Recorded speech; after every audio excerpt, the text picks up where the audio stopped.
आज गांधी जी के बारे में कुछ अनोखा बताता हूँ।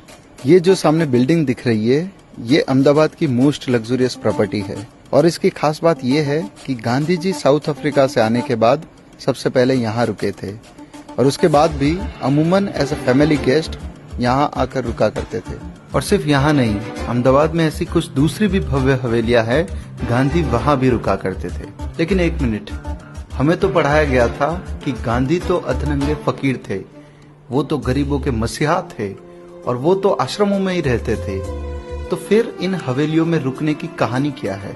इसी प्रश्न को लेकर जब हमने थोड़ा रिसर्च किया तो पता चला कि गांधी कभी भी कहीं भी जाते तो उस शहर या कस्बे के मोस्ट लग्जरियस अकोमोडेशन में ही निवास करते थे। गांधी जब दिल्ली में होते थे तो बिरला भवन में ठहरते थे, जो कि देश के सबसे बड़े उद्योगपतियों में से एक ऐसे घनश्याम दास बिरला की आलीशान कोठी थी। गांधी जब मुंबई में होते थे तो मणि भवन में ठहरते थे, जो कि उनके एक धनी मित्र और ज्वेलरी का बिजनेस करने वाले रेवाशंकर झवेरी की हवेली थी। गांधी जब कोलकाता में होते थे तो हैदरी मंजिल में रुका करते थे, यह भी कलकत्ता के एक बड़े बोहरा व्यापारी की कोठी थी। यहाँ तक कि 1942 में जब गांधी को जेल हुई तो उनको किसी सामान्य जेल में नहीं बल्कि पुणे के आगा खान पैलेस में रखा गया। ये महल देश की सबसे शानदार इमारतों में से एक है और यही गांधी की जेल हुआ करती थी। तो मित्रों, पॉइंट है कि गांधी की गरीबी, फकीरी और महात्मापन एक सफेद झूठ है।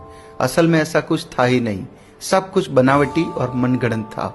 और इसीलिए गांधी की ही एक साथी सरोजनी नायडू ने एक बार कहा था कि इस आदमी को गरीब दिखाने में बहुत पैसा खर्च होता है।